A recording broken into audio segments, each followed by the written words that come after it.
24 तारीख को श्रावण का आखिरी सोमवार है। आप सभी को श्रावण के विरामी सोमवार की बहुत बहुत बधाइयाँ। सावन का आखिरी सोमवार हो, शायद यही लास्ट वाला है। सावन का आखिरी सोमवार हो, जो लोटा जल का लेकर जा रहे हो उसमें थोड़ा सा इत्र, अगर इत्र नहीं हो तो गुलाब की पंखड़ी, पंखड़ी नहीं हो तो कोई फूल की पत्ती उस जल में बाबा को समर्पित, इत्र हो तो ज़्यादा अच्छा। आखिरी सोमवार को या सावन महीने का आखिरी दिन आप शिव को जब 2 लोटा जल चढ़ाएं तो उसमें इत्र का भाव रखकर, कामना कर कर, त्र्यंबकेश्वर बाबा का स्मरण कर कर और महामृत्युंजय मंत्र को जपते हुए। कौन सा मंत्र? ये वेद का बड़ा सुंदर मंत्र है, इसको चिल्लाकर नहीं बोला जाता, भीतर से बोलिए। महामृत्युंजय मंत्र का स्मरण करते हुए, और अगर महामृत्युंजय मंत्र याद नहीं हो तो पंचाक्षर मंत्र नमः शिवाय। पंचाक्षर का स्मरण नहीं रहे तो षडाक्षर ओम नमः शिवाय। षडाक्षर का स्मरण नहीं हो तो श्री शिवाय नमस्तुभ्यं मंत्र का स्मरण कर कर इत्र का जल शिव जी को समर्पित करो और बाबा से निवेदन करो कि 1 महीना तेरी कृपा से सावन के निकले, तूने जल चढ़वाया, बीच में कोई दिन छूट गया, कोई कारण आ गया, हम जल नहीं चढ़ा पाए। जैसे भगवान विष्णु एक कमल का पुष्प नहीं चढ़ा पाए थे तो उन्होंने अपना नेत्र निकाल कर दे दिया था, तो भगवान शंकर इतने प्रसन्न हुए थे कि उन्होंने अपना सुदर्शन चक्र दे दिया था। विष्णु भगवान ने नेत्र दिया, शंकर भगवान ने सुदर्शन दिया। तो भगवान शंकर से कहना, अगर बीच में कोई त्रुटि हो गई हो, सावन के महीने में कोई पूजा अधूरी रह गई हो, कोई त्रुटि हमसे हो गई हो और हम जल नहीं चढ़ा पाए हो, तो आखिरी दिन सावन के इत्र का जल चढ़ा देने से बाबा उस त्रुटि को समाप्त कर कर कामना पूर्ण कर। श्रावण का आखिरी सोमवार है, अपने जीवन को धन्य बनाना है। श्रावण के आखिरी सोमवार पर बन सके तो बेलपत्र और समी पत्र शंकर को चढ़ाना है।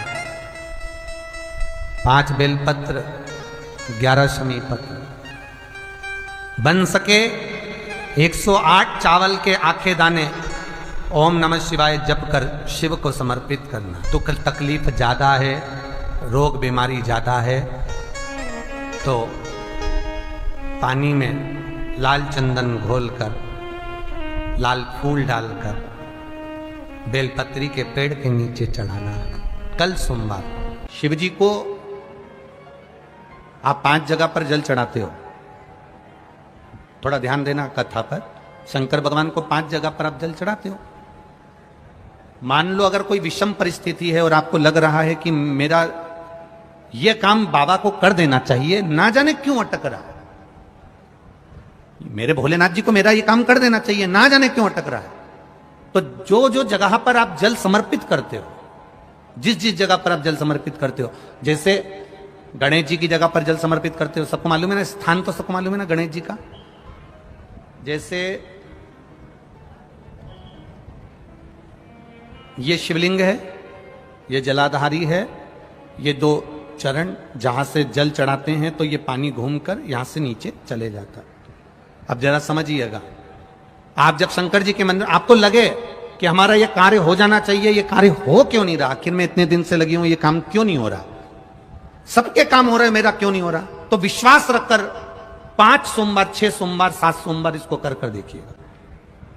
गणेश जी का स्थान जहां से पानी बहता है उसके सीधे हाथ पर, वहां पर 1 बेलपत्र समर्पित कर कर थोड़ा सा जल वहां समर्पित करिए। षडानंद कार्तिकेय का स्थान 1 बेलपत्र समर्पित कर कर थोड़ा सा जल वहां समर्पित करिए। अशोक सुंदरी का स्थान थोड़ा सा जल समर्पित करने से पहले 1 बेलपत्र, फिर जल। 3 स्थान। चौथा मां पार्वती जी का हस्त कमल, 1 बेलपत्र समर्पित कर कर जल चारों तरफ चढ़ाने के बाद में 5वां शिवलिंग के ऊपर बेलपत्र समर्पित कर कर पूर्ण जल शंकर को समर्पित कर देना। ये 5 स्थान का चढ़ा हुआ जल आपके जो काम अटक रहे हैं, जो कार्य में आपको तकलीफ आ रही है, आप बाबा को बस एक बेलपत्र और एक लोटे जल में से 5 स्थान पर जल समर्पित करने पर आप तुरंत 2 महीना भी नहीं लगेगा, मेरा विश्वास कहता है 15 या 20 दिन में बाबा उसको स्वीकार करेंगे। 15 से 20 दिन। पहला जल कहां चढ़ाना है? जम के बोलो जरा। गणेश जी वाला स्थान। दूसरा कार्तिकेय वाला स्थान। अब इसको समझ लेना आप अच्छे से। हम ये नहीं कह रहे हैं कि तुम गणेश जी की मूर्ति पे चढ़ाओ, हमने ये नहीं बोला। हमने ये भी नहीं बोला कि कार्तिकेय जी की मूर्ति पे जल चढ़ाओ, हमने ये भी नहीं बोला कि माता पार्वती जी की मूर्ति पे जल चढ़ाओ। आप तो जो शिवलिंग रखा हुआ है और जो जलाधारी गोल है उस पे जो शिवलिंग रखा है, जहां से पानी बह रहा है, उसके राइट हैंड में गणेश, लेफ्ट हैंड में कार्तिकेय, बीच में अशोक सुंदरी, पार्वती जी का स्थान, हस्तकमल और ये शिवलिंग। आपको गणेश जी के ऊपर जाकर जल नहीं चढ़ाना, आपको कार्तिकेय के ऊपर जाकर जल नहीं चढ़ाना, आपको देवी जी के ऊपर जल नहीं चढ़ाना, आपको तो केवल शिवलिंग की जलाधारी पर और शिवलिंग पर जल चढ़ा। पहला स्थान बोलते जाओ जम के, केवल जल नहीं, बेलपत्र फिर जल। दूसरा कार्तिकेय, तीसरा अशोक सुंदरी, चौथा अब पार्वती जी को जो तुम जल चढ़ाओगी और बेलपत्र चढ़ाओगी उसमें तुम्हारा स्मरण होना चाहिए। तुम कहां बैठी हो जल चढ़ाने के लिए, तुम्हारा ध्यान कहां है, कहां बैठकर शंकर जी को जल चढ़ाना चाहिए। आपको पहले भी कथा में कहा, जहां से जलाधारी का पानी बह रहा है इसके ठीक विपरीत जगह में आप यहां बैठ जाओ। उत्तर दिशा में पानी जाता है तो आप दक्षिण दिशा में बैठकर उत्तर की ओर मुख कर कर बाबा के, मां पार्वती जी के हस्त कमल पर बेलपत्र रखोगी, जल चढ़ाओगी और वहीं से बाबा को तुरंत आनंद के साथ में बेलपत्र चढ़ाकर जल चढ़ाओगी। भले खड़े होकर या वहां जाकर तुम यहां पर जल चढ़ा दो, परंतु उसके बाद में जब आप जल चढ़ाओगी, जब बाबा पार्वती जी को जब बेलपत्र और जल चढ़ाओगी तो आपका मुख कहां होना चाहिए? जहां से पार्वती, जहां से ये जल बहकर जा रहा हो, यहां बैठोगे तो जल जहां बहकर जा रहा है उधर की साइड तुम्हारा मुख हो जाएगा, उत्तर की साइड तुम्हारा मुख हो जाएगा और बाबा को आप जल समर्पित कर। तो पहला जल बेलपत्र गणेश जी, दूसरा कार्तिकेय जी, तीसरा अशोक सुंदरी, चौथा माता पार्वती जी का हस्त कमल और 5वें नंबर का जल भगवान शिव के ऊपर, अर्थात भगवान देवाधिदेव महादेव से प्रार्थना करते हुए कि तेरा ही दिया मैंने खाया पिया रे, तेरा शुक्रिया रे, तेरा शुक्रिया। बाबा से प्रार्थना करते हुए, बाबा से अपने दिल की बात कहते हुए, बाबा से अपने मन की बात कहते हुए, अपने हृदय की बात भगवान देवाधिदेव महादेव से कहते हुए, ये 5 स्थान पर चढ़ाया गया जल आपके मनवांचित फल की प्राप्ति करा देता है, आपको सुख का अनुभव करा देता है। 5 जगह पर चढ़ाया गया, कम से कम 5 या 7 सोमवार अवश्य चढ़ाओ। तुमरुक का जो नाम है ये बड़ा काम का नाम है। एक बीमारी होती है जिसको कहते हैं सोराइसिस। एक बीमारी होती है जिसके अंतर्गत शरीर में खुजली होती रहती है, फुकड़ियां निकलती रहती है, सोराइसिस जैसी बीमारी होती है। एक किसी किसी के शरीर में बीमारी हो जाती है, चमड़ी सफेद पड़ने लगती है, चमड़ी का रंग सफेद हो जाता है। एक किसी किसी के शरीर में बीमारी होती है कि पूरे शरीर में चट्टे पड़ने लगते हैं।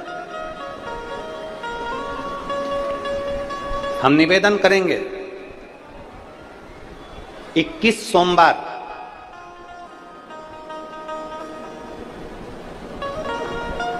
पांच बेलपत्र कमल बनाइए।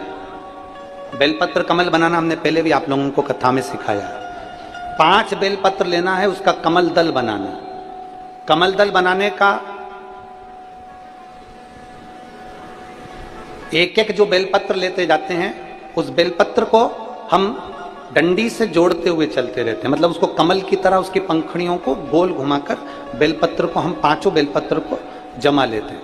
जिसके शरीर में चट्टे पड़ रहे हों, वाइट स्पॉट पूरे शरीर के अंदर आ गया हो, या सोराइसिस जैसी बीमारी हो रही हो, या चमड़ी का कोई रोग हो गया हो, 21 सोमवार या 11 सोमवार प्रति सोमवार करिए। कमल दल बनाइए 5 बेलपत्र का, शंकर भगवान पे चढ़ाने से पहले सुख सुंदरी वाली जगह पर उसका स्पर्श कराइए और भगवान शिव पर उसको चढ़ा दीजिए। 1 लोटा जल लेकर जाइए, साथ में खाली पात्र लेकर जाइए, खाली कटोरा। उस पात्र को जहां से शिव जी का जल गिरता है वहां उस पात्र को लगा लीजिए, शंकर जी पे धीरे धीरे कर कर वो जल पूरा समर्पित कर दीजिए। 5 बेलपत्र को लेकर आ जाइए और वो जल लेकर आ जाइए जो पात्र में भरा हुआ है। 5 बेलपत्र एक ही दिन में सुबह से लेकर शाम तक के बीच में 5 बार उस बेलपत्र को खाना है और उस जल को 5 बार में पीना है। धीरे धीरे जैसे जैसे सोमवार तुम्हारे बढ़ते चले जाएंगे वैसे वैसे वो सोराइसिस की बीमारी हो, चाहे चमड़ी का कैसा भी रोग हो, वो धीरे धीरे समाप्त होना प्रारंभ हो जाता है और वो बेलपत्र और वो जल काम करना प्रारंभ कर देता है। बेलपत्र और जल काम करना प्रारंभ करता है। बस उसका कमल दल बनना चाहिए। आगे आपको कमल दल बनाना, जम के बोलो जरा। जैसे एक बेलपत्री ली, दूसरी बेलपत्री लेंगे तो उसके दिशा चेंज करते जाएंगे, तीसरी लेंगे उसकी दिशा चेंज कर देंगे, चौथी लेंगे उसकी दिशा चेंज कर देंगे, 5वीं लेंगे उसकी दिशा चेंज कर देंगे। कमल की आकृति में उस बेलपत्री के भाग को घुमा कर रखा, फिर वो भगवान देवादिदेव महादेव को समर्पित करेंगे। एक आनंद की अनुभूति करा। तुम रुका जी का नाम लेकर आप अगर इस कोई से भी भाव, हम फिर निवेदन करेंगे जिस नारी को संतान नहीं होती, सफेद आंकड़े की जड़ लेकर रजस्वला धर्म के 7वें दिन सफेद आंकड़े की जड़ को लाइए, शिव जी पे से तुमरुकेश्वर महादेव जी का नाम लीजिए, तुमरुका जी का 21 बार नाम लेकर घुमाकर नंदी के पास खड़े होकर लाल धागे में उसको कमर पर बांध लीजिए। शिव जी को रोज जल चढ़ाओ, मेरा देवादिदेव महादेव संतान जरूर देता है, वो तुमरुकेश्वर महादेव।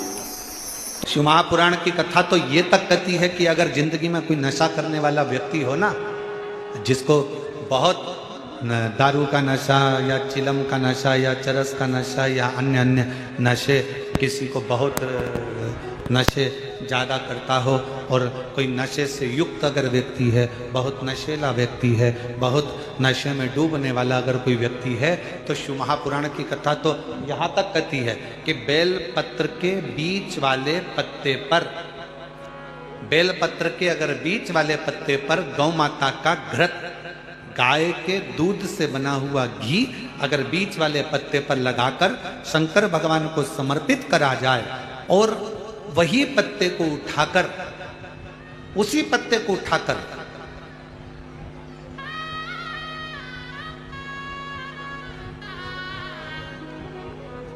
भगवान शिव जी का प्रतिवशिश्वर नाम लेकर अगर वही पत्ता उठाकर कोई बहुत नशे में धुत अगर व्यक्ति रहता है और उस व्यक्ति को प्रत्येक सोमवार को एक पत्ता गाय के घी का बीच वाली पत्ती पर लगाकर शिव को चढ़ाकर कृतिवशिश्वर नाम भगवान का धारण कराकर उस पत्ते को वापस लाकर नशा करने वाले व्यक्ति को अगर ज़्यादा से ज़्यादा 11 सोमवार भी अगर वो पत्ता खिला दिया तो वो धीरे धीरे नशे से दूर होता चले जाता और उसका नशा छूटते चले जाता।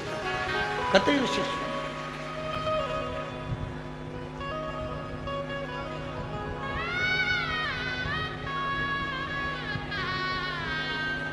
केवल एक सोमवार को चढ़ाया गया गाय के घी से बीच वाली पत्ती पर लगा हुआ एक पत्ता,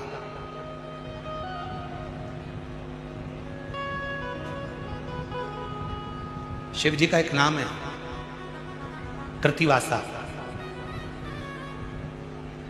क्या नाम है? जम के बोलो जरा, कृतिवासा। सब बोलो जरा आवाज लगाकर। आवाज नहीं आई, जरा और दम के बोलो। कृतिवासा। फिर से बोलो, कृतिवासा।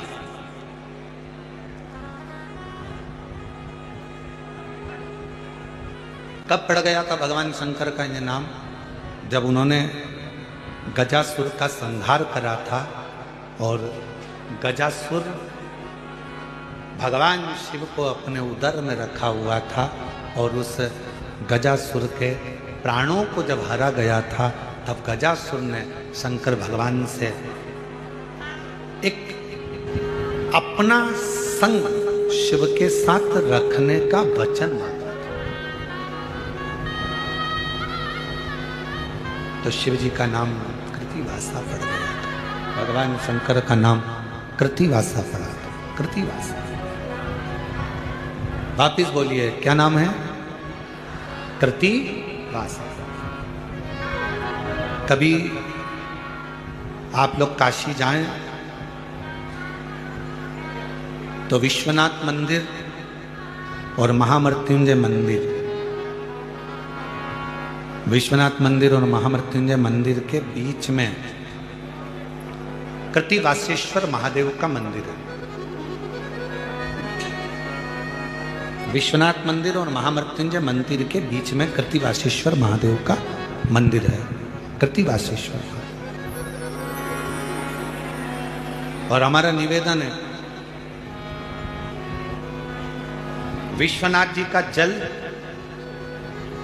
गंगा जी का जो भलकर विश्वनाथ जी को चढ़ाते हो, और वो जल जहां बहकर आता है उसका थोड़ा सा भाग कोई ब्राह्मण देवता से कहकर विश्वनाथ जी का जल थोड़ा सा ले लीजिए और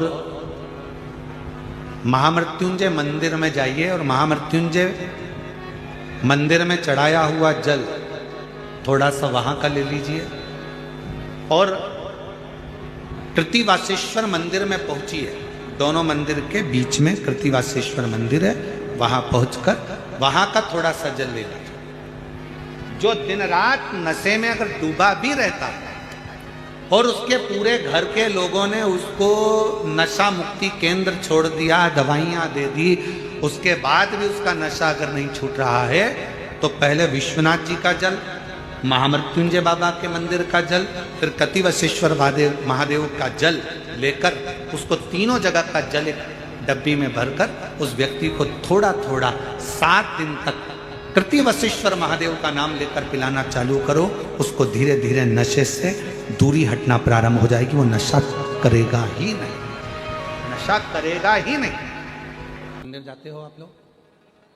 हाथ उठाओ, कितने लोग जाते हैं? सभी जाते हो? रखो रखो, प्रणाम, नमन। जल चढ़ाते हो? जम के बोलो। कभी कभी दीपक लगाते हो? ठीक है।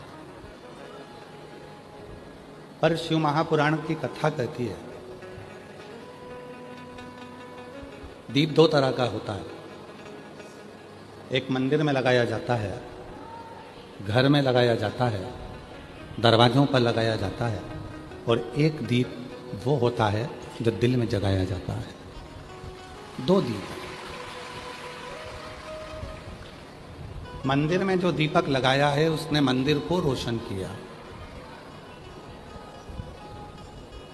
मंदिर में जो दीपक लगाया है उसने मंदिर को रोशन किया। घर में जो दीपक लगाया है उसने घर को रोशन किया। दरवाजे पर जो दीपक लगाया गया उसने द्वार को रोशन किया।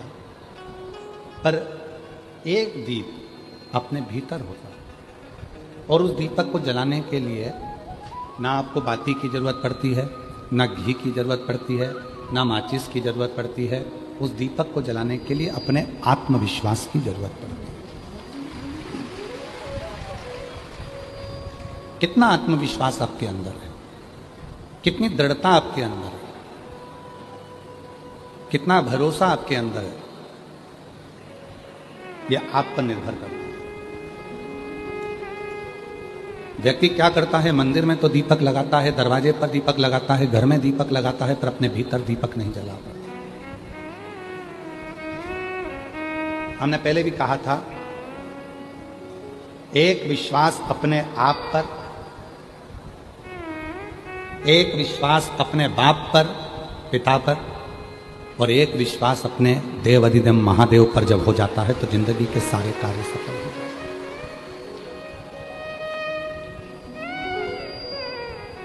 आप कितना विश्वास करते हो? और शिव महापुराण की कथा तो कहती है कि स्वयं रामचरितमानस में भगवान तुलसी बाबा भी कहते हैं कि शंकर विश्वास रूपिणो, शिव विश्वास। अभी पूरे भारत देश में ही नहीं, विदेश में भी